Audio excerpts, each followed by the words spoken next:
'cause I love you too much, baby. Why can't you see what you're doing to me? When you don't believe a word I say.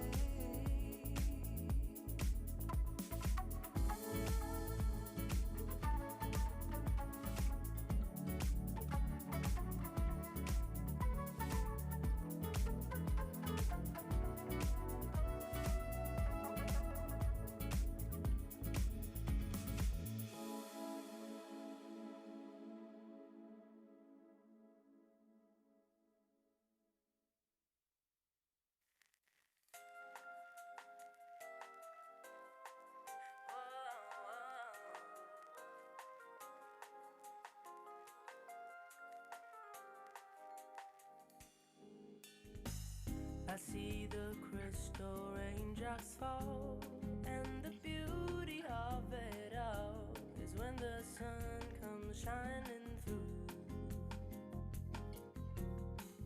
to make those rainbows in my mind. When I think of you sometime, and I wanna spend some time with you, just the two of us. We can make it if we try, just the two of us, just the two of us, just the two of us, building castles in the sky, just the two of us, you and I. To look for love, no time for tears, wasted water's all that is, and it don't make no flowers grow. Good things might come to those who wait, not for those who wait too late. We gotta go for all we know, just the two of us. We can make it if we try, just the two of us, just the two of us, just the two of us, building castles in the sky, just the two of us, you and I, you and I.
Welcome, mental health advocates.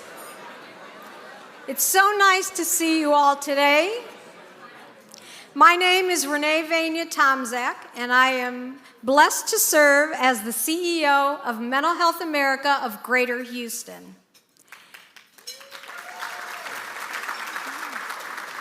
Thank you. As our program begins, I invite you to continue to enjoy your lunch as we have an hour of impactful recognition and speakers who join with us in tackling suicide and providing support to those of us who have experienced the tragic loss.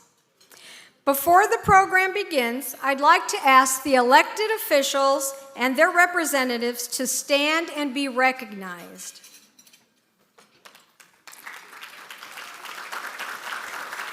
We thank each and every one of you for your commitment to supporting mental health policy that enhances access to care. Next, I'd like to ask our Board of Directors and members of the MHA of Greater Houston Foundation to stand and be recognized.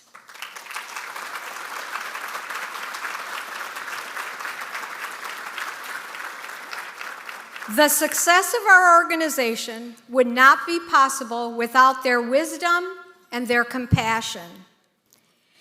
And to my valid MHA colleagues, every time I talk about them, it brings tears to my eyes. They are an amazing group of professionals. Please stand and be recognized for your contribution to prevention and overall wellness.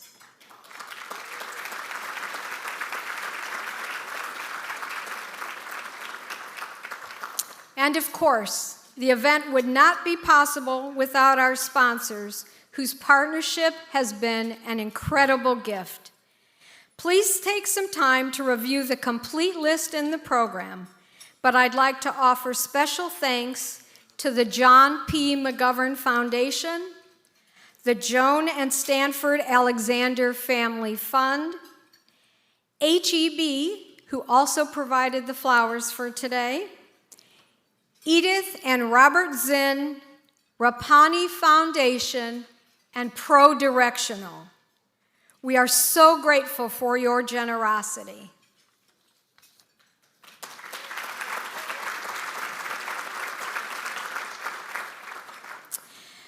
Last year, Mental Health America of Greater Houston began a journey to identify the most urgent mental health needs in our community to determine ways to expand our impact.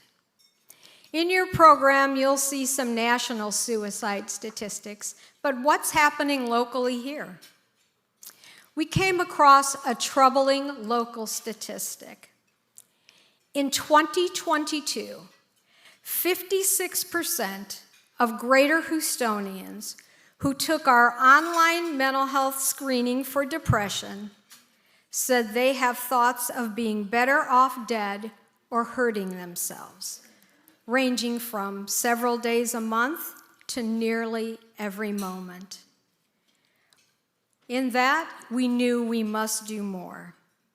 So through our various programs, we provide suicide prevention education and available resources to bring forth better days for those who are suffering.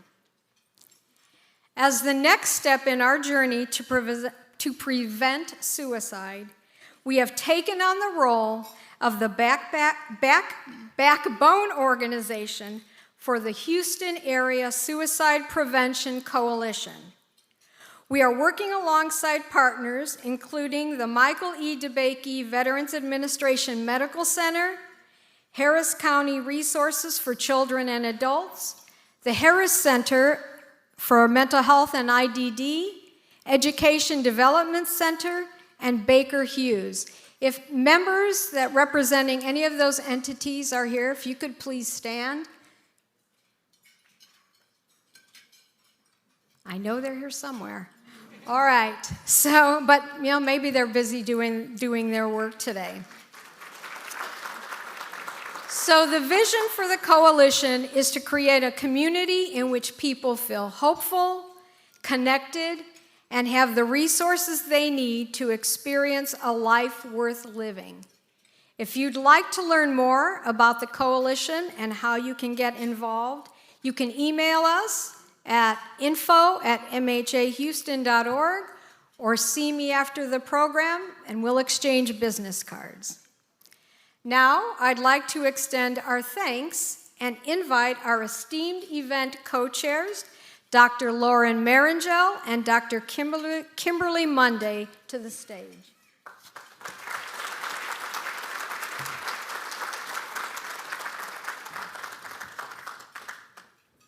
Thank you, Renee, and thank you everyone so much for taking time out of your day to be here.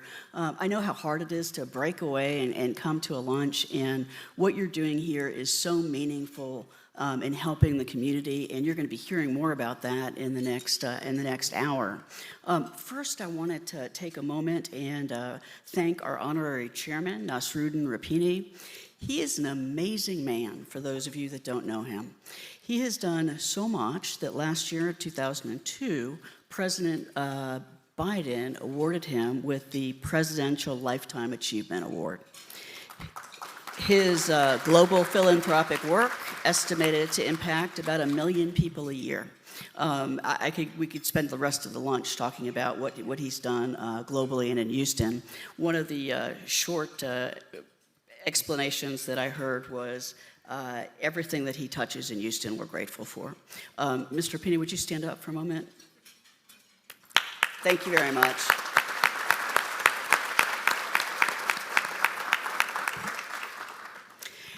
I was asked to say a few words to kick off the topic of our lunch today. And I want to do that by telling you a very brief story about a patient named Anne that had a profound impact on how I conceptualize suicide and suicidal thoughts in my own practice and when I'm working with patients. So I had just finished my psychiatry residency training program and decided that I wanted to learn about mood disorders research. And so I started a fellowship at the National Institutes of Health, which is based in Bethesda, Maryland. And it's a beautiful campus, most of which is devoted to preclinical research and translational research, but not directly patient care. There's one building that's the exception to that, aptly named by the government, Building 10. So building 10 is where it was. And it's actually a functioning hospital, but it's completely devoted to research. And the different branches of the National Institutes of Health, have a wing or a floor in the building. So national cancer is on one floor, diabetes on another floor, stroke on another floor, mood disorders, we were on the third floor. And this was in the 1990s when people still frequently would smoke cigarettes. And so there's a single outdoor smoking area for the building, and the patients who smoked would go down there and sometimes mingle with patients who are from a different part of clinical care. And this was an inpatient unit, so patients would stay for a year or so, and our patients had fairly severe treatment-resistant disease. Anne was in her 30s, trained psychotherapist, psychologically oriented, single mother of a 7-year-old son. And she had come up after going and having a cigarette, and we had one of our usual meetings, and this was early on in my fellowship. And Anne paused, and she was trying to gather her words, and as I was waiting and watching, she finally said, "I'm jealous of the cancer patients."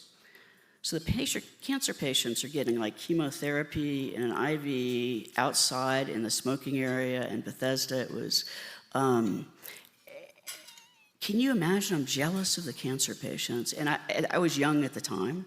And it struck me, and as you're trained in psychiatry, you just kind of pause, and you don't know what else to say.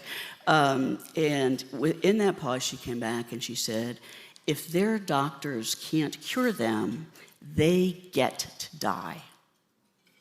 They get to die. If you guys can't cure me, my choice is I continue to live in this pain, or I have to choose suicide and leave that legacy to my 7-year-old son. I've never felt the same. And her words and the words of the many patients who have shared their stories with me throughout the decades have informed how I practice. And I talk about thoughts of death in my practice literally every day. And I think I do some good in my office. But where I haven't done the good that needs to be done is what this event is doing, your participation here is doing, and the defensive end, who we have here today, is getting the conversation to people who need to hear it most before they get to my office. So into the schools, into communities that maybe don't always talk about these types of topics, who may even say that these types of topics don't exist in our community. And so that's why you're here. That's why this program was put together. I'm very grateful that you're all here and contributing. And now I'd like to turn the program over to the right behind me, the very talented Kim Monday. She is one of the finest physicians who I have ever known.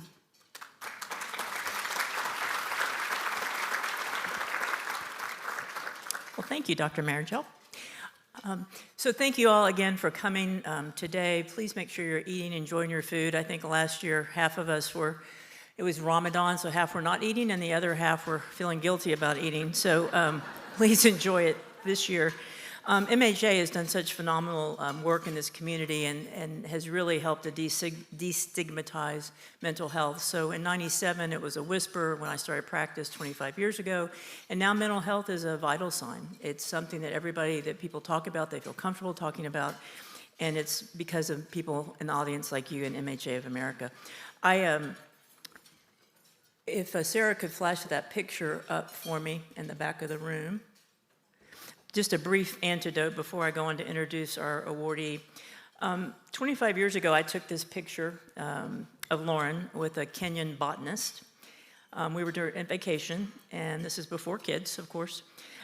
Before we set out, the guide asked us, what do you do for a living? And so we're trying to explain what we do, and I told him what I did. I'm a neurologist, and Lauren was explaining she's a psychiatrist and what that was and what mood disorders were, and he looked baffled. He said, I don't understand. He said, in Africa, we don't have any mental illness. We don't have depression. We don't have any kind of anxiety. Look around. It's beautiful. There's plenty of sun, and everybody's happy, and it's not a problem. And so he said, okay, that's great. So then we went on our botany tour, and he showed us these different plants and anti-inflammatory plants that they use and toilet paper plants. And then he stopped in front of this plant where you see the picture. He said, matter of factly, this is a suicide plant. I said, suicide plants?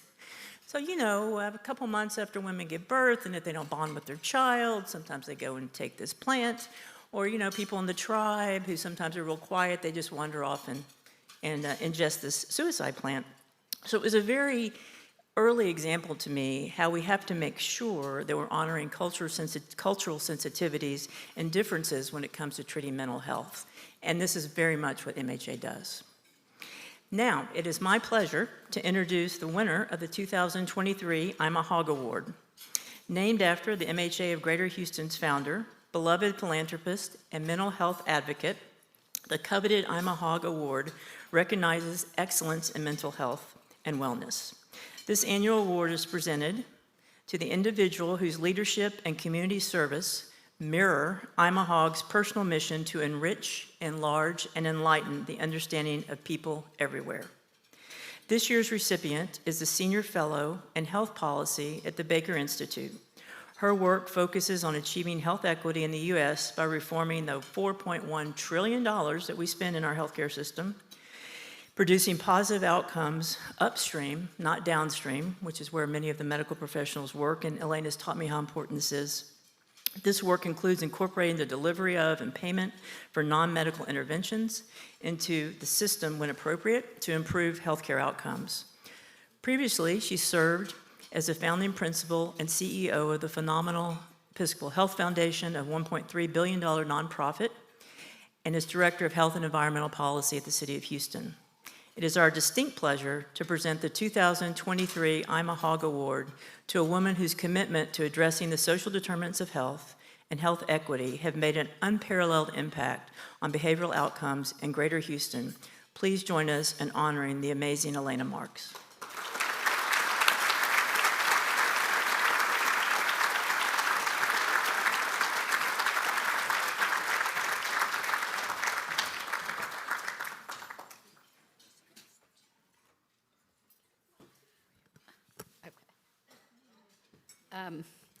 Thanks so much.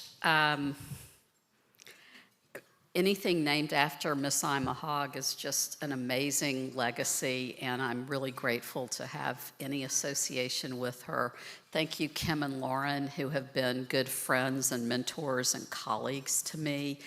And really, thank you, MHA. I've had the opportunity over many years through many different jobs that I've had to watch this organization evolve. And one of the things that's always impressed me about you is that you figure out what you need to do now, and you pivot and you do it. And the attention to suicide is obviously an example of that. The work that you did on integrating behavioral and physical health is amazing, and I got to see a lot of that through my work at Episcopal Health Foundation. We were delighted to be able to fund you because of that great work. And I look forward to seeing what you do in your next chapters and continuing to follow your work. And I'm just honored and very grateful for the award. So thank you very much.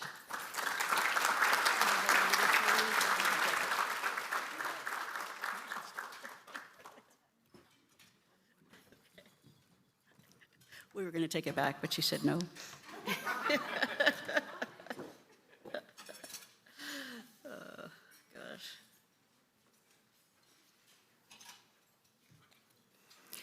Okay. I'd now like to present the Spirit of Hope Award, and this is going to Dr. John Chow. Last spring, John was a resident physician at the McGovern Medical School, UT Health, and he showed up to MHMA of Greater Houston lobby looking for help. His younger brother, Sam, died suddenly a few days prior, and Dr. Chow wanted to pay tribute to Sam's life. He described Sam as a University of Houston student and someone who was unconditionally kind. He was an artist and a creative. He painted murals on the walls of refugee centers. He started a GoFundMe fundraiser and allowing friends and families to underwrite MHA's 2002 Youth Art Showcase in memory of Sam Chow. The annual showcase gives students across Greater Houston the opportunity to create art, interpret and express their feelings and emotions, reduce harmful stress, and start conversations that serve to normalize talking about mental health. The outpouring of love from Sam's friends and family resulted in a donation of over $16,000. Dr. John Chow wants to ensure that Sam's life serves as a catalyst to reduce the stigma of talking about suicidal ideation and mental health in the Asian American community. Ladies and gentlemen, it is our honor to present Dr. John Chow with the Mental Health of America Greater Houston Spirit of Hope Award. Dr. Chow.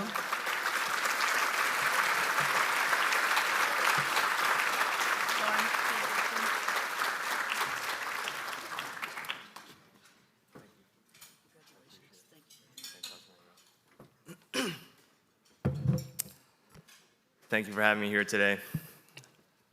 You know, when Angie first emailed me, I think it was a text message about 4 weeks ago, asking if I wanted to receive an award, to be honest. At first I was kind of like, this is kind of weird, it feels like I'm receiving an award for my brother's death. And then I talked to my therapist, and she thought, hey, I think it would say volumes just to have you be there, and honestly, to have someone who looks like me be here as well. So one of the things is, it's no surprise that mental health affects, my family, probably affects your family, and it probably, even if you personally haven't experienced it, you might, sometime in the future, you might know somebody who is experiencing this right now that you might want to talk to. The big takeaway is I've noticed that, this is something that doesn't exactly choose. It doesn't discriminate, doesn't care, what race or religion you are, if you're rich or poor, if your parents, made you a Roth IRA from the day that you were born, or anything like that. And it doesn't exactly have to have a reason either.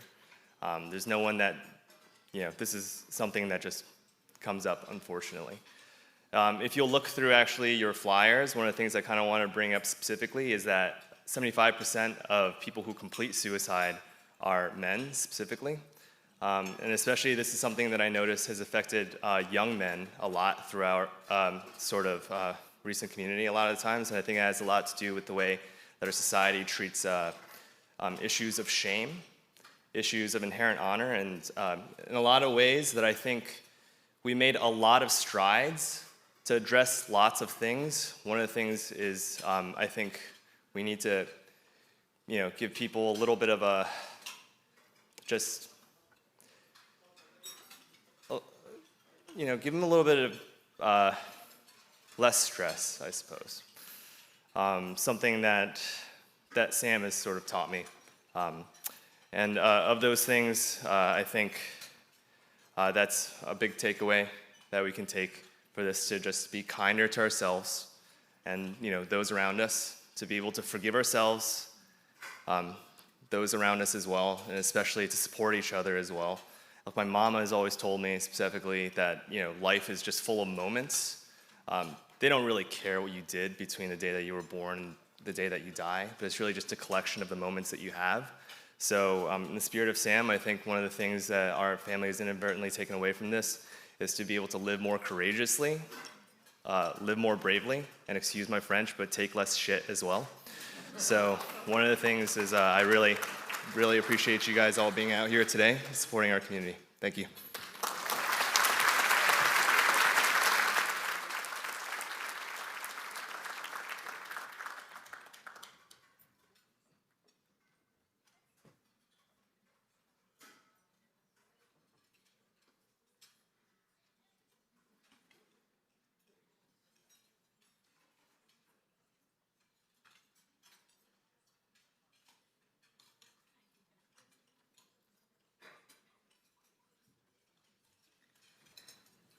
Congratulations again to our honorees, and thank you, Doctors Monday and Marangel.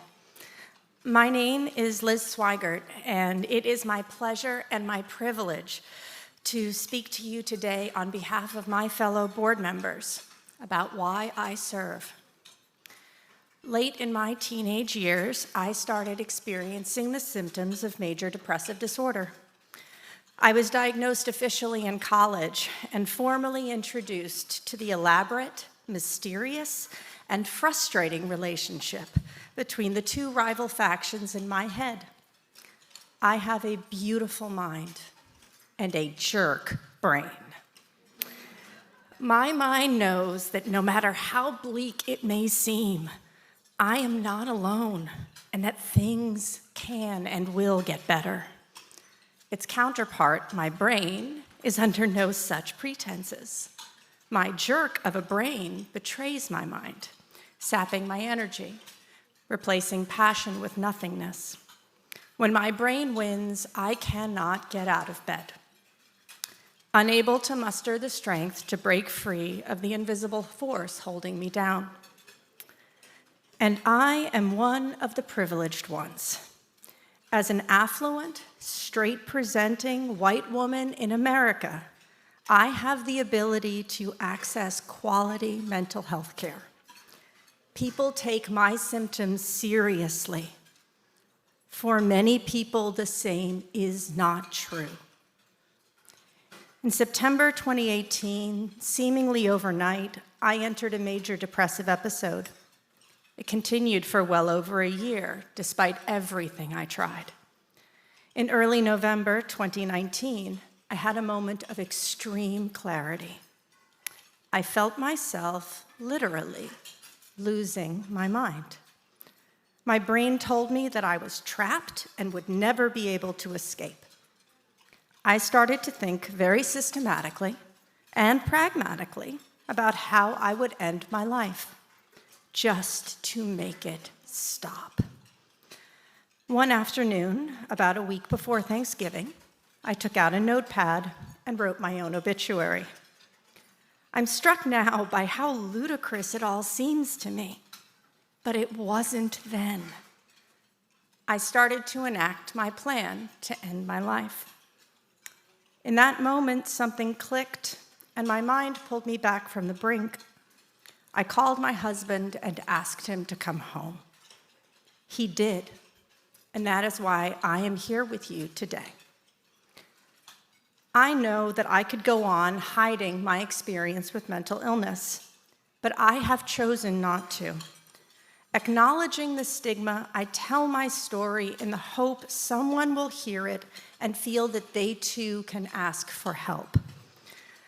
I tell my story so that others can learn how to compassionately reach out with kindness and respect. I tell my story so that those who are afraid to speak up can find the words. I tell my story to call attention to the fact that I am privileged to have the care and support I need to be well, but many, many more don't, especially in our Black and Indigenous communities and our communities of color. We must fix that.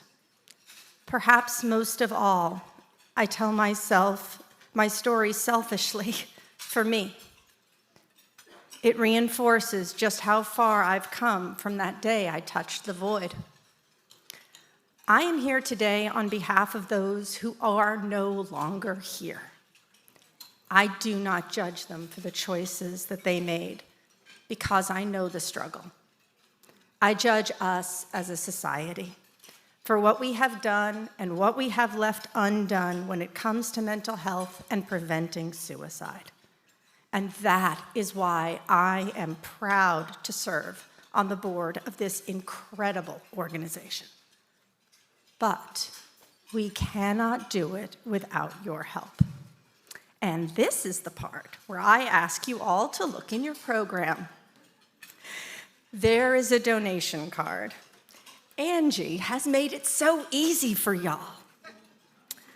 You can fill out the card. You can scan the QR code from your phone. Y'all, this mission needs a margin. And this is our opportunity to support this work and provide the resources necessary to make the difference I know we can make. We are not alone, and together we will make things better. And with that, it is my privilege and my pleasure to introduce Martha and Chris Thomas. Martha Thomas is a 30-year-plus educator and a respected voice in the field of student mental health and wellness. Her husband, Chris, enjoyed a successful career as a senior executive for Procter & Gamble, Pepsi Frito-Lay, and Alberto Culver. They, along with their son Solomon Thomas of the New York Jets, Jets. I'm from New York, I have to. They co-founded a nonprofit, The Defensive Line, to honor their daughter and sister, Ella. Their mission is to bring a message of hope and to help ensure that no child of color dies by suicide ever again. Please join me in welcoming Martha and Chris Thomas. Thank you.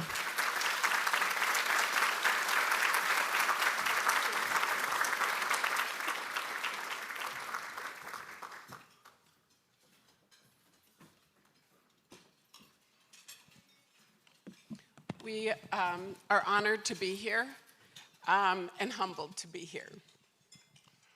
Good afternoon. We want to thank the Mental Health Board for bringing us here to Houston, for allowing us to share our story, to talk about the importance of mental wellness, mental hygiene, and suicide prevention. My name is Chris Thomas. I am the partner and husband of Martha for the last 38 years. I am the father of Ella and Solomon Thomas. So we had these two beautiful children. Our son Solomon plays for the Jets. He was drafted by the Niners. He was the third pick in the draft. And in 2018, he was drafted in 2017. In 2018, our daughter Ella died by suicide. Can you imagine being us? I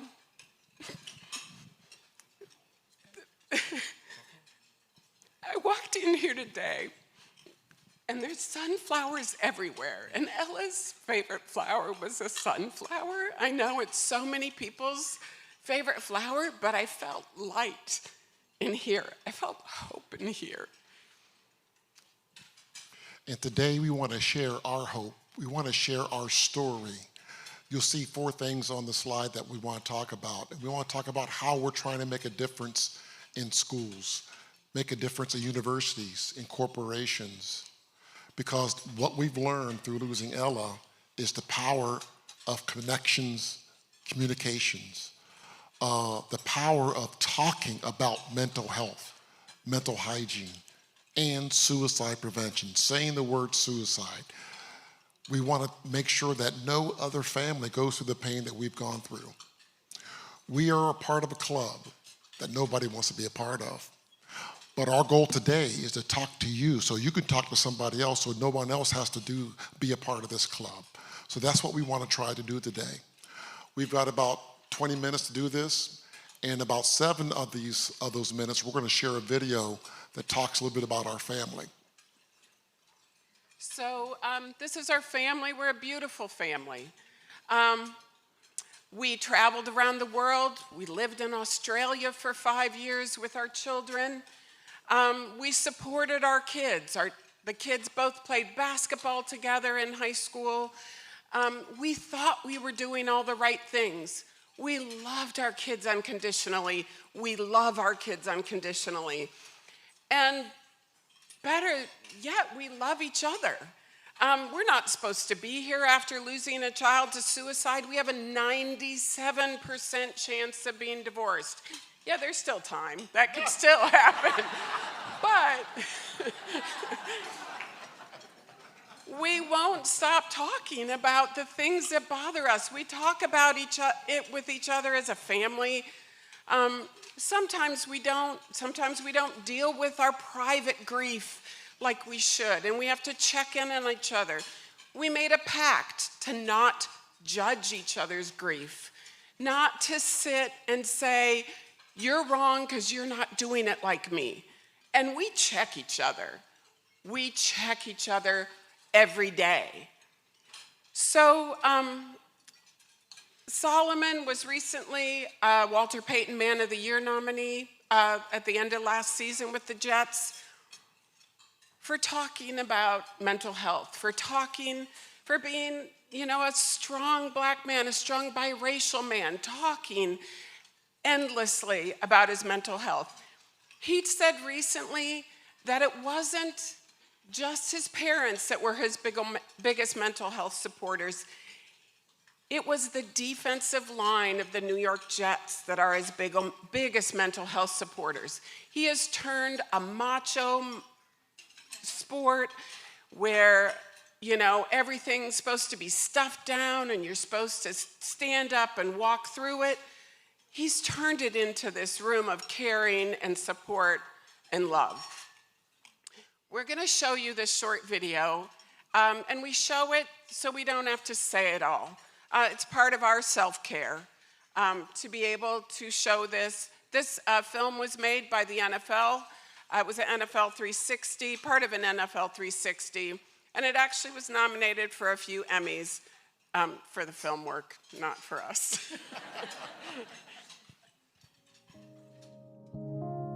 We grew up in Sydney, Australia. It was definitely, a very fun place to grow up. Ella was 4, Solomon was 2, always playing together on the beach, just the best of friends. I grew up kind of nerdy, awkward, kind of like weird. And, she kind of pushed me along the way and helped me find out who I am in this world. I just thought she was the coolest person. I was like, dang, I just want to be like her. Her favorite flower was a sunflower. So the sun is bright joy. And that just reminds me of Ella's heart. Ella was diagnosed early with anxiety. A lot of anxiety and also some depression. Martha was really making sure that Ella had the right, attention, the right medications. We had her go into a therapist. But I really didn't start noticing it bad until she was in Arkansas. At the time, Ella started struggling, and I really wanted to be around her and be with her. I took an official visit there, but Ella was like, "What are you doing, ma'am? You have Stanford in front of you. I'll be fine." Ella became withdrawn. She became moody. But going to the games on Saturdays was absolute therapy.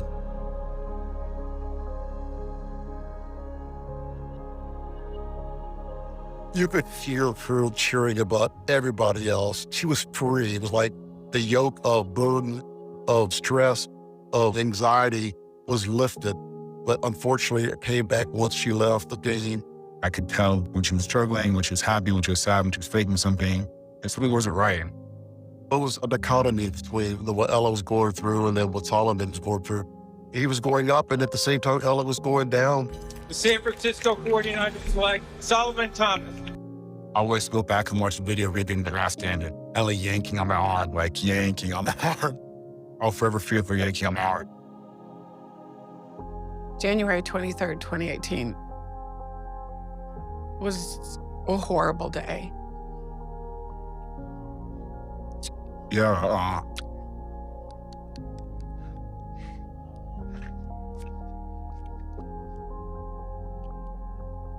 Ella was not at home. She was supposed to go to work.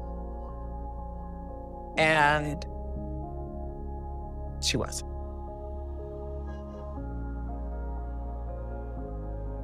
So I went to try to find her. And there were already police.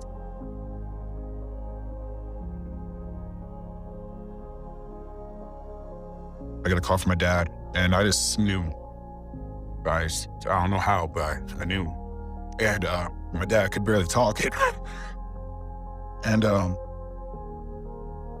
said Ella died.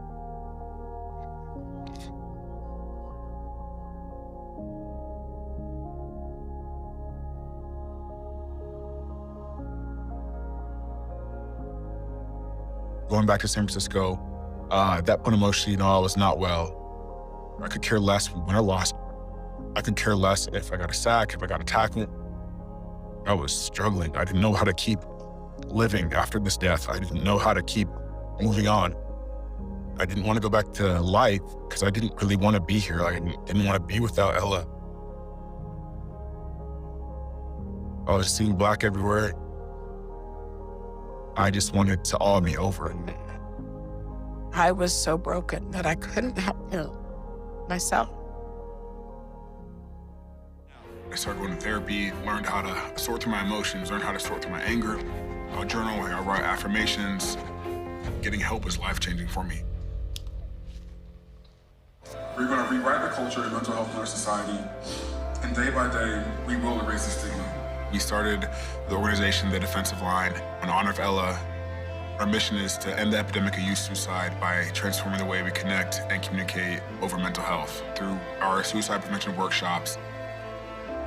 I would have been afraid to ask someone before, are you thinking of suicide? I do know now that those questions need to be asked. Suicide prevention to me is a huge message of hope.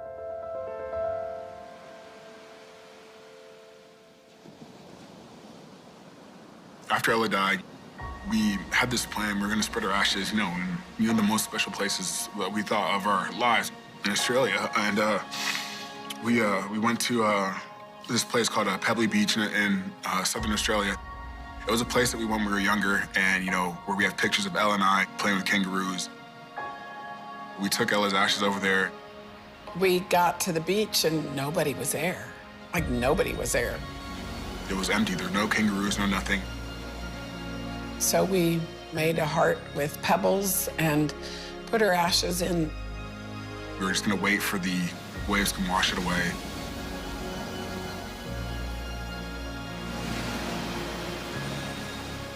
We all held hands, cried, and said some words to Ella, and then all of a sudden we're walking back to the car, and about 30 kangaroos come out of the woods, and it was the most beautiful thing. The kangaroos just coming up to us, and it was like Ella just washing over us. Grief, to me, it's like the waves. having a wave crash over you and it slams you to the sand. You can't fight it, because if you fight it, you're gonna lose all your energy. But if you kind of go with it, you get to eventually get back up to air.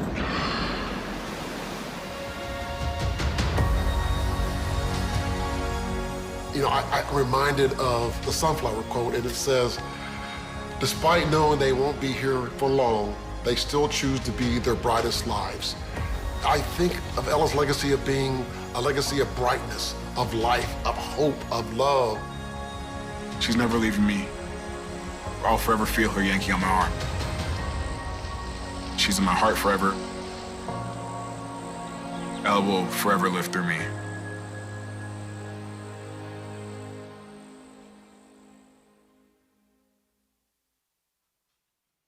So that is our family. And as you can see, unfortunately, Ella died by suicide.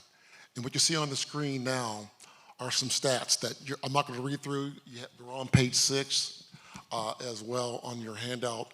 But the reality is that too many people are dying each day by suicide, particularly in areas of the colors of communities of color, where the suicide rates are rising 2 to 3 times as fast.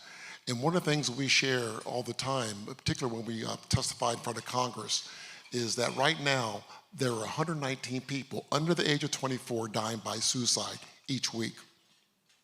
That's 2/3 the size of the Boeing 737 you see up there on the screen. 2/3 the size. If a Boeing 737 was going down each week, you know Congress would stop all air traffic.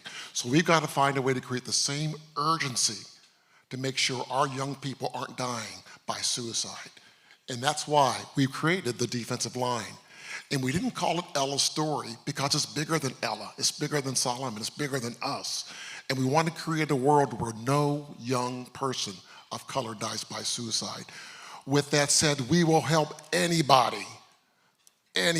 But the reality is right now, suicide rates are increasing tremendously amongst communities of color, whether it's Native American, Asian, whether it's Latino, whether it's Black, and we gotta find a way to stop it. We gotta find a way, as the mission says, to communicate and connect, because we know when people die by suicide, they feel they're in so much pain, they feel there's no other choice, or they feel isolated. So if everyone in this room can find a way to communicate and connect with somebody who's in pain, that makes the creation of this defensive line, this luncheon, this message, the work that Mental Health America and that we all do makes it worthwhile. And that's why we're here today. So we're just ordinary people. I'm a teacher by background, 7th grade Texas history teacher, actually a Yankee teaching Texas history. Sorry, I do it with a twist. Chris is a sales guy. We're just talking about how this got us, and what we can do, what we've seen, through over 5.5 years of learning and research and talking to other lost survivors, talking to people who have survived suicide attempts. What have we seen, and what can we help change? So this is a little bit how we're different than other organizations. We're actionable, we're vulnerable. When you see our son, 6'3", 280 pounds, talking about the importance of being strong mentally, of not just rubbing dirt on it, of him also working with other athletes like Dak Prescott. So we work together and talk about the importance of us being vulnerable, of us talking. We also want to make sure we call out some of the viruses that are killing our young adults. Racism, sexism, LGBTQ orientation, bullying. All of these things are having an impact on the psyche of our youth. So we want to talk about it. We want to make sure we coordinate, work with people like Mental Health, DAC's Faith Fight Finish, American Foundation for Suicide Prevention, NAMI, anybody that will help make a difference to help make sure people aren't in pain.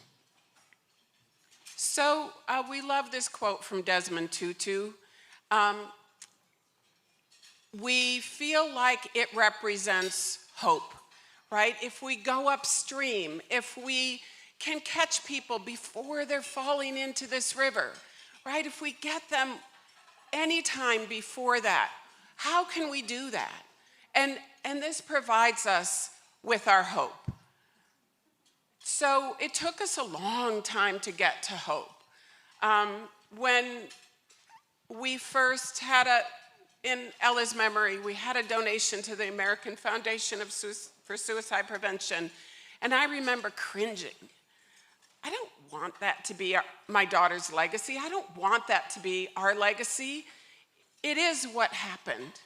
It is. We can't deny it. What can we do? We can try to change it. So through organizations like Mental Health America, through organizations, like Chris mentioned, have helped to provide us hope. Learning how to walk again has provided us hope. Having audiences like this provides us hope. So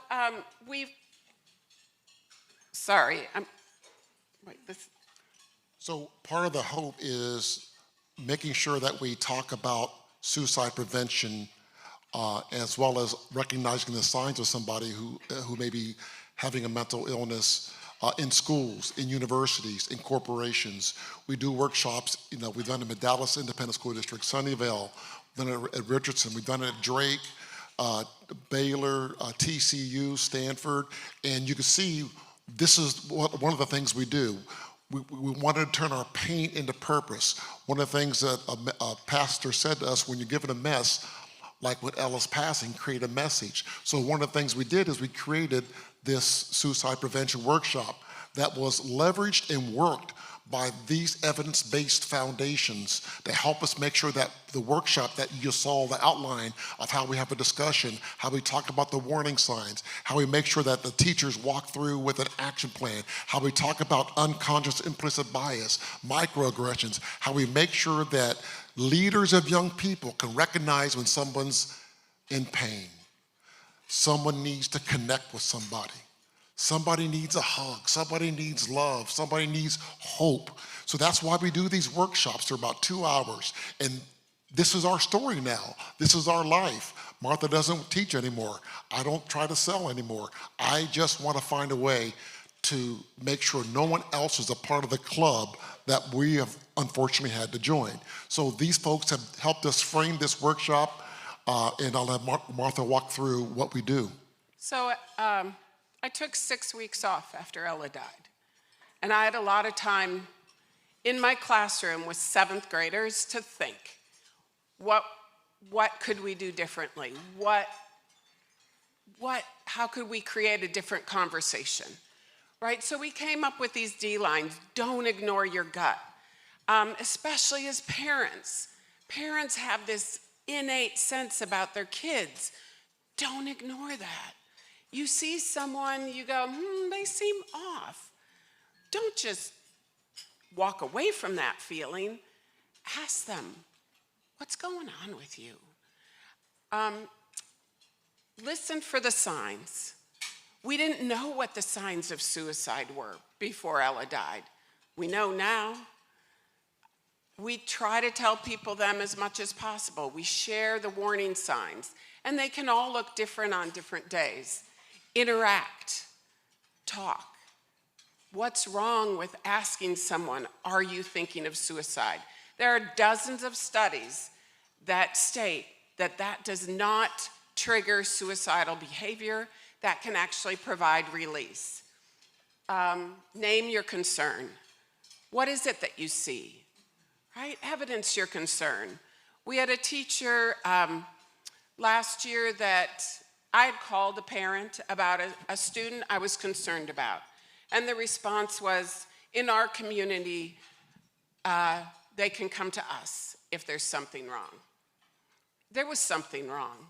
Another teacher emailed all the teachers that the student had. Everyone came back with concerns. We could take all of that to the parents. We had evidence. And the parents couldn't deny it. And they did get her help. And lastly, create a supportive environment. Maybe that's the biggest thing we can do, is create a supportive environment, a safe environment, where at your workplace, with your families. You know, if your kid comes home and says, man, I had a bad day, what if you ask, really, why was your day bad? What happened? I had a bad day too. Maybe you open up that conversation. Maybe they know that if they talk about their mental health, it'll be okay. What if you do that at work? And of course we want people to do it in a classroom. But we really lean into this supportive environment. And then each participant leaves with that action plan you see blank filled out, knowing what to do, why to do it, who to contact, and they walk away with that action plan. And part of the creating a supportive environment for us is making sure that people know that kids of color go through these microaggressions, through trauma, through unconscious implicit bias.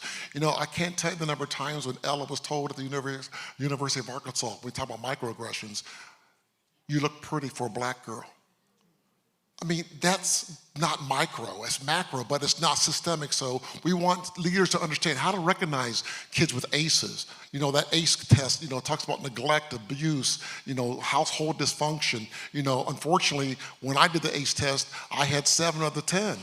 And unfortunately, we know people with ACEs are 10 times more likely to be to inject street drugs, 12 times more likely to maybe die by suicide, and 7 times more likely to be alcoholic. Fortunately, I got the help that I needed because someone looked at me and realized that I got an issue. And I'm now 3 years, 5 months, 27 days sober because someone got me the help that I needed. But we need, thank you. We need leaders to make sure that they recognize those signs, that we make sure kids can share their feelings, that you've got this card that's going to be given out to you. How do you defend against stigma, against suicide, by making sure you recognize someone who needs the information and support that they need? And then these results, I'll share quickly. We're seeing huge increases in comfort levels. 90% of the participants walk away with an action plan, so the suicide prevention workshop works, and we're trying to get it as many places as possible. We're also trying to make sure that we share our story as many places as we can. And how you can get involved, you can follow us on social media. You can make sure you leverage these resource cards that Mental Health America is going to give you. And just wherever we can, let's share our stories so that we can make sure no one else becomes a part of this club. And these are how we do it. We do with parent universities, we do workshops, keynotes, we do suicide prevention workshops and panels and quarterly huddles. So Ella started as our why. She is still our why, but she's not our only why. Through lots of therapy, through group work, we went, her community, our community started being part of our why. And eventually, everyone's become part of our why. We've had some time to talk about our family and our daughter, Ella.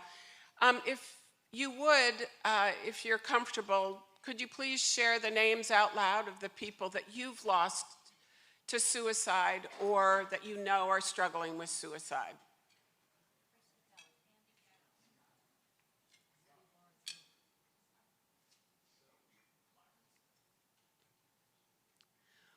We know this problem is huge.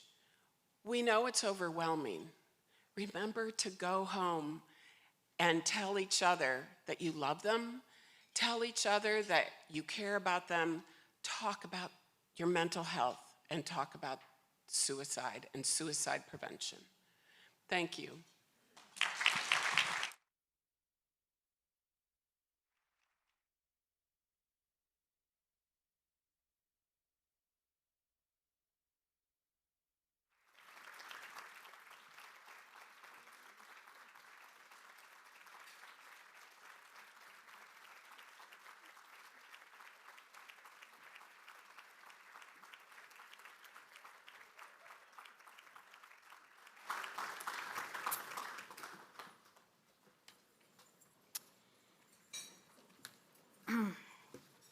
Thank you, Martha and Chris, for sharing your story and Ella's life story with us today. And thank you, John, for sharing the story of your beloved Sam. Your stories are a testament to the power of love, and you likely save lives today. So what more can all of us do? So as you exit today and you turn in your badges and hopefully include your donation card with that, inside your program, you have a sticker, and the sticker says, "I want you to live." This is a vinyl sticker, so I keep mine on the back of my car window, and I'm one of those people who do not like things on my car, but this is really important. I keep it on my portfolio. I've got it on our office door. It has the number 988, and I hope everybody in this room knows what 988 signifies. It is the equivalent of 911. So if somebody is struggling, there used to be a 7-digit number. Don't ask me what it was, because I don't remember it. Now I know. It's 988. Help is just moments away. So share what you've learned today. Use that sticker. If you want some more, let me know. We'll get them to you. We need to all be a part of the solution so that no one ever experiences the loss of suicide. Thank you all for joining us today. I hope you leave today feeling hopeful that you can make a difference. Thank you.